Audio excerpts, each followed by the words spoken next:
Selamat pagi, siang, sore, dan malam pada para penonton. Pada kesempatan kali ini, saya bersama nama Firya dari Fakultas Kedokteran Nukrida dengan NIM 10-2018-008 ingin memberikan video simulasi praktikum patologi klinik mengenai blok yang sedang saya jalani di Fakultas Kedokteran ini, yaitu blok urologi. Jadi pada video kali ini, saya akan memberikan cara-cara tapi simulasi ya mengenai pemeriksaan urin. Akan ada berbagai pemeriksaan yang akan saya lakukan, tapi tidak dengan alat aslinya, namun dengan alat-alat yang dapat saya temukan di lingkungan sekitar saya. Selamat menonton dan semoga bisa membantu. Oke, kita mulai dengan pemeriksaan makroskopik urin. Untuk pemeriksaan makroskopik urin, kita mau melihat secara makroskopik sesuai namanya, urinnya itu bagaimana? Apakah urinnya itu jernih? Apakah urinnya keruh? Terus warnanya bagaimana? Apakah warnanya kuning? Apakah warnanya kemerahan? Apakah warnanya coklat? Nah, biasanya kita melakukan pemeriksaan ini itu kan kita sudah menyiapkan urin nih. Saya ibaratkan dengan tutup ini ya.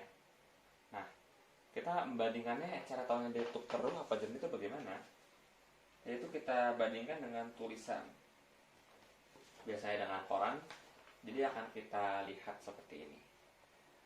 Kalau misalnya bisa kita baca korannya, bisa masih kelihatan tulisannya, berarti itu urinnya itu jernih. Kalau misalnya tulisan itu jadi nggak jelas, tulisan korannya jadi itu jadi keruh namanya. Kita lanjutkan dengan pemeriksaan protein urin. Yang pertama menggunakan metode asam sulfosalisilat. Nah, ini spesimennya sendiri menggunakan urin sewaktu. Jadi pertama-tama kita siapkan urin 2 cc. Jadi cukup sedikit aja ya. Tapi kita siapin 2 biji. Kita siapin 2 tabung dengan 1 tabungan lagi sebagai kontrol. Nah, jadi dua-duanya kan ada urin tuh. Nah, untuk yang mau kita tes asam sulfosalisilatnya nanti kita akan teteskan ke dalam urin 2 cc tadi. Kita tesnya berapa banyak? Yaitu 8 tetes. Setelah kita teteskan, kita akan panaskan. Panaskannya menggunakan apa? Menggunakan spiritus. Ini akan saya lambangkan sebagai spiritus ya. Jadi nanti kita panaskan, tapi kita gerakin. Jadi bukan diem doang, tapi kita gerakin gitu. Setelah kita gerakkan dan pastikan ini tidak mengarah ke orang lain. Setelah kita panaskan sebentar, berapa lama, lalu kita lihat apakah ada perubahan. Untuk melihatnya apakah ada perubahan atau tidak, tentu kita perlu pembandingan. Nah, pembandingannya itu kita lihat dari kontrol. Jadi nanti kita akan bandingkan apakah ada perubahan seperti kekeruhan gitu. Kalau misalnya nggak ada, berarti hasil negatif. Kalau misalnya ada, berarti positif. Selanjutnya adalah pemeriksaan menggunakan asam asetat.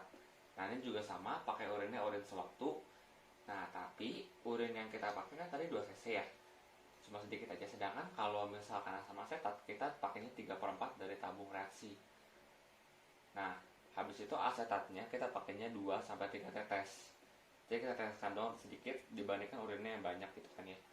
Lalu kita panaskan juga, tapi panasinnya gimana? Kita panasinnya tuh permukaan yang di atasnya itu. Yang tadi juga sama, panasinnya juga di permukaannya juga ya. Kita panasin di atasnya. Setelah berapa lama kita bandingkan yang bagian atas dan bagian bawah. Kalau misalkan bagian atasnya dan bagian bawah itu berbeda, berarti hasilnya tuh positif gitu. Itu adalah pemeriksaan menggunakan asam asetat. Kita lanjutkan dengan pemeriksaan kuantitatif menggunakan metode SBAH. Kali ini urin yang digunakan adalah sampel urin 24 jam. Karena ini tujuannya untuk mengukur protein selama 24 jam. Jadi nanti pada tabung kita itu ada batas. Yang pertama adalah batas U, yang ini adalah batas R.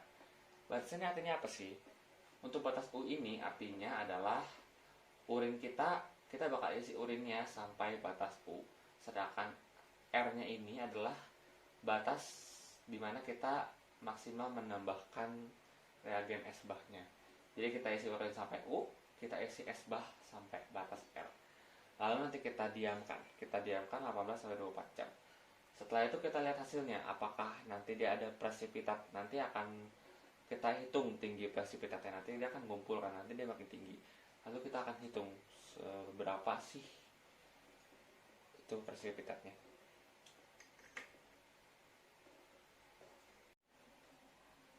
Kita lanjutkan dengan pemeriksaan reduksi urin.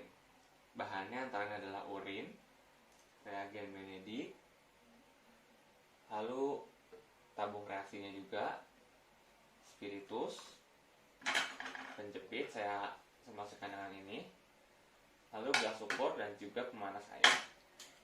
Pada pemeriksaan ini kita boleh pakai spiritus dan juga boleh pakai pemanas air salah satunya. Oke, cara-caranya yang pertama adalah kita masukkan reagen Benedict ke dalam gelas ukur sebanyak 5 cc atau 1/4 tabung reaksi. Jadi cukup banyak ya. Lalu kita akan ambil urinnya itu sebanyak 8 tetes.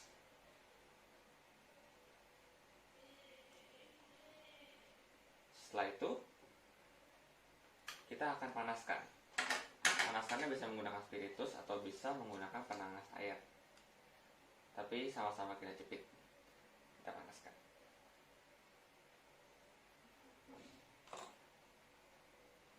Kita panaskan sampai hasil nanti ada yang mendidih sedikit. Baru nanti kita baca hasilnya. Yang mau kita lihat dari reaksi ini atau dari pemeriksaannya adalah perubahan warna dari urin yang kita campurkan dengan Benedict. Jadi setelah dipanaskan nanti kita akan diamkan. Lalu kita akan lihat warnanya dan kita bandingkan dengan yang lain. Jadi pada urin yang mengandung glukosa nanti warnanya akan berubah. Nanti akan ada gradingnya, ada 4 grading untuk pemeriksaan Benedict. Lalu akan saya lanjutkan dengan pemeriksaan benda keton urin. Pemeriksaan benda keton ini ada 2 cara, Rothera dan Gerhardt. Tapi yang sama itu adalah mereka sampel urinnya itu segar. Karena zat keton itu merupakan zat yang mudah menguap. Untuk bahan-bahannya adalah sama, ada tabung reaksi, lalu Rothera, dan amonium hidroksida pekat untuk pemeriksaan yang pertama. Jadi untuk pemeriksaan Rothera, pertama-tama kita akan mengisi 5 cc urin ke dalam tabung reaksi.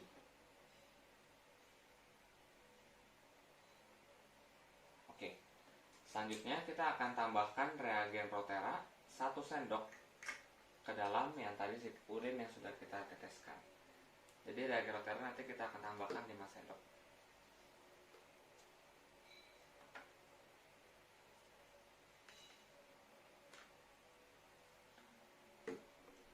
Selanjutnya tabung ini nanti kita akan kocok untuk homogenisasi. Kita kocok sampai jenuh. Setelah itu kita masukkan amonium hidroksida pekat secara perlahan melalui dinding tabung.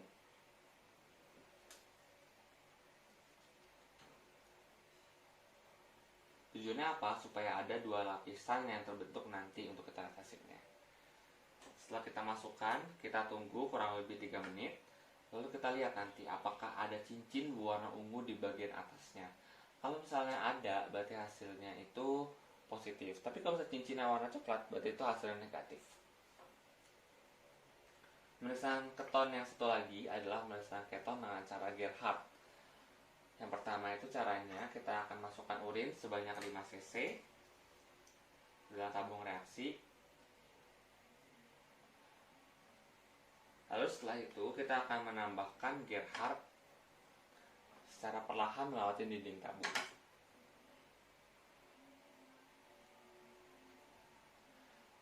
Setelah itu kita melakukan apa? Setelah itu kita akan melakukan penyaringan menggunakan kertas saring. Jadi nanti ada kertas yang akan kita gunakan untuk menyaring cairan ini. Nanti kita akan lipat dalam bentuk corong.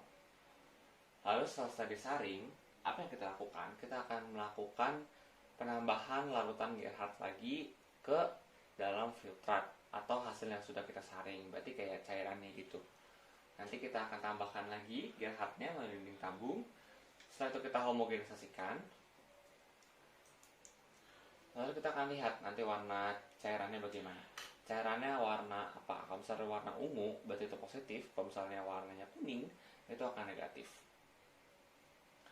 Selanjutnya yang akan saya lakukan adalah pemeriksaan bilirubin urin. Pemeriksaan yang paling mudah yang bisa kita lakukan adalah mengocok urin. Lalu kita lihat busanya itu berwarna apa. Jadi misalnya kita kocok urinnya, lalu kita lihat apakah warnanya busanya itu warna kuning. Kalau misalnya warna kuning itu berarti bilirubin positif. Sedangkan untuk cara lainnya, yang pertama adalah cara Harrison.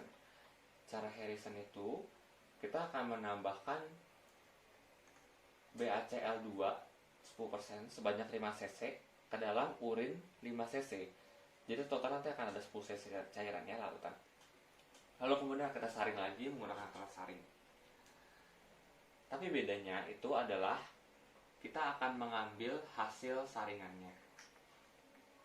Kita akan mengambil hasilnya yang di kertas saring, lalu nanti akan kita tambahkan reagen Fouchet ke atas kertas saringnya. Dimana yang masih bekas ada tadi di saring itu nanti akan berubah warna. Kalau misalkan memang ada bilirubin, berubah warna jadi apa? Jadi warna hijau. Tapi kalau misalnya nggak ada bilirubin, nanti akan nggak ada warna, jadi warnanya jadi polos. Tidak akan ada perubahan warna. Selanjutnya yang akan saya lakukan adalah pemeriksaan Wallace Diamond. Ini sampel urinnya sama, ini juga harus urin segar karena nanti urobinogennya akan berubah jadi urobilin. Jadi kita akan memeriksa urobinogen dalam pemeriksaan Wallace Diamond ini. Pertama kita akan menyiapkan 10 cc atau 10 ml urin. Lalu kita tambahkan Wallace Diamond lewat pinggir tabung. Kita tambahkan Wallace Diamond 1 cc lewat pinggir tabung. Lalu kita lihat dari atas. Apakah berwarna merah. Kalau misalnya berwarna merah berarti positif. Tapi pada pemeriksaan Wallace Diamond itu biasanya sebelum ditambahkan zat yang bikin dia berubah warna merah itu, kita harus encerkan dulu ke dalam beberapa tabung. Jadi kita pertama akan encerkan 10 kali. Jadi yang urin 10 cc tadi kita akan encerkan dulu. Kita ambil 1 mili dari sini, lalu kita tambahkan 1 milinya itu ke dalam tabung lain. Lalu kita akan isi 1 mili urin itu dengan Aquades 9 mili. Jadi nanti sama-sama akan jadi 10 mili ujung-ujungnya. Tapi bedanya konsentrasi urinnya akan lebih menurun. Itu namanya kita encerkan 1/10. Lalu kita encerkan 2 kali. Jadi 1/20. 2 kali lagi jadi 1/40 dan seterusnya. Lalu nanti mereka masing-masing akan dijajarkan seperti ini. Dan akan ditambahkan reagen Wallace Diamond masing-masing. Lalu nanti kita akan bandingkan mereka semua. Total ada 6 tabung. Nanti kita akan lihat dari atas semuanya, yang mana terakhir dia berwarna merah. Kalau misalnya di 1/80 dia terakhir warna merah, lalu kita lihat selanjutnya 1/160. Nanti dia apakah warna merah. Kalau misalnya enggak, berarti kita akan tahu bahwa terakhir dia warna merah itu di 1/80. Sedangkan akan negatif di pengenceran 1/160. Dilanjutkan dengan pemeriksaan sedimen urin. Kita akan membutuhkan tabung sentrifusnya 2 biji. Lalu kita akan membutuhkan mesin sentrifusnya juga. Kita akan butuh gelas objek dan juga cover gelasnya. Dan juga kita akan butuh mikroskop, dan tentu saja kita akan butuh urin.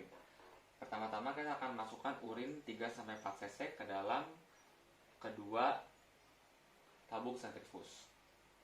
Tujuannya adalah yang salah satu itu menyeimbangkan ketika diputar. Kita akan masukkan urin 3-4 cc. Lalu kita masukkan ke dalam mesin sentrifus untuk diputar 2000 rpm selama 5 menit. Lalu setelah itu nggak boleh langsung kita ambil, tapi kita tunggu dulu 5-10 menit supaya sentrifusnya hawanya benar-benar sudah berhenti semua. Lalu setelah kita ambil, kita akan buang cairan ini. Tapi ada metodenya. Jadi kita langsung buang, putar pelan-pelan.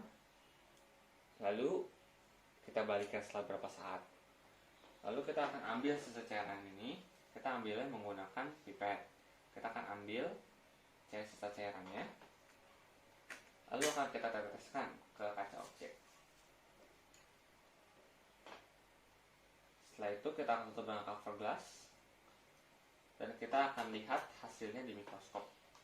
Yang pertama adalah pembesaran 10 kali. Pembesaran 10 kali itu untuk melihat adanya silinder ataupun epitel. Lalu kita lanjutkan pemeriksaan 40 kali, khusus 40 kali untuk melihat eritrosit, leukosit, atau memperjelas silindernya jenis apa. Silinder bergranul atau silinder hyarin dan lain-lain. Selanjutnya kita akan lanjutkan pemeriksaan lain, yaitu tes pemekatan. Yaitu yang pertama adalah pemeriksaan berat jenis urin. Sampelnya itu adalah urin 24 jam.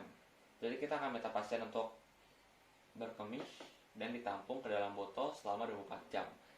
Dibagi menjadi 4 botol yang sudah diisi bahan pengawet.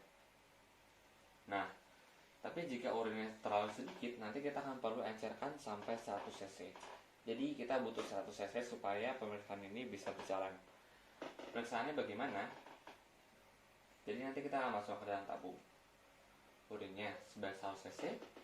Lalu kita akan masukkan urinometer ke dalam ini. Nanti urinometernya akan mengambang. Kalau misalkan nggak mengambang, berarti urinnya itu kurang, harus kita tambahkan lagi, harus kita encerkan urinnya.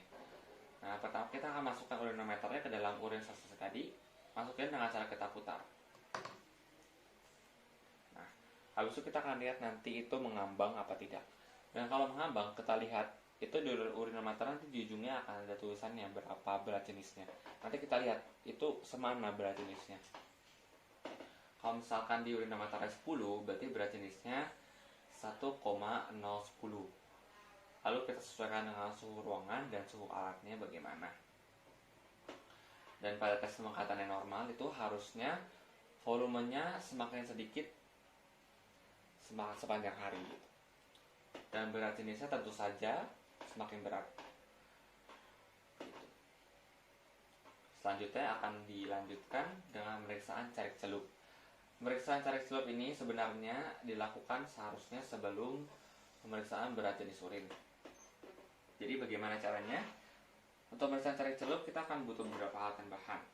Yang pertama adalah carik celupnya itu sendiri, lalu tabung reaksi yang diisi urin, dan juga kita butuh tisu.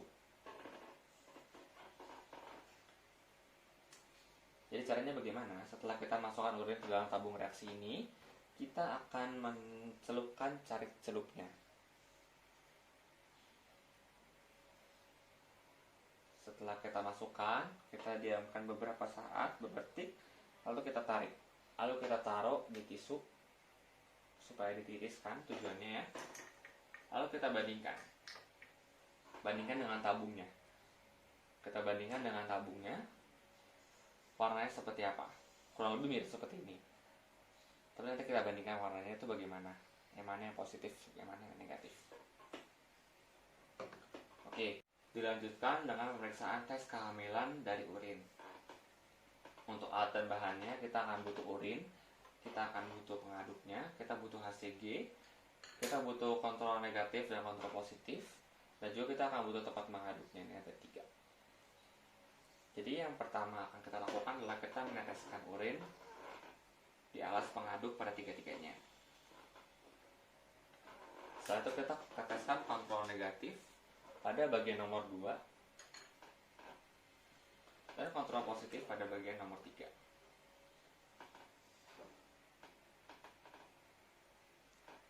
Lalu kemudian akan kita aduk menggunakan pengaduk.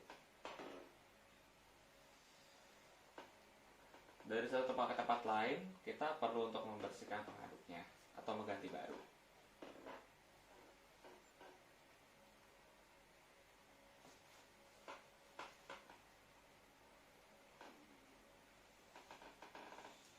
Oke, setelah kita aduk nanti akan muncul hasilnya. Pada kontrol positif tentu saja nanti akan ada aglutinasi, dan pada kontrol negatif tidak ada. Nanti pada sampelnya kita akan lihat apakah di hasilnya ada aglutinasi apa tidak. Kalau ada aglutinasi berarti itu positif. Lalu selanjutnya adalah pemeriksaan kehamilan menggunakan metode strip.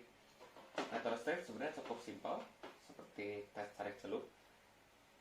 Jadi kita pertama baca aturan pakainya pada kemasan, Lalu nanti kita akan menyiapkan urinnya pada sampai batas maksimal. Lalu kita celupkan sampai batas maksimalnya juga. Kita celupkan, lalu kita diamkan 1 menit. Lalu setelah itu kalau sudah, kita akan lihat hasilnya bagaimana. Kalau misalnya ada 2 garis, berarti itu positif hamil. Seperti itu.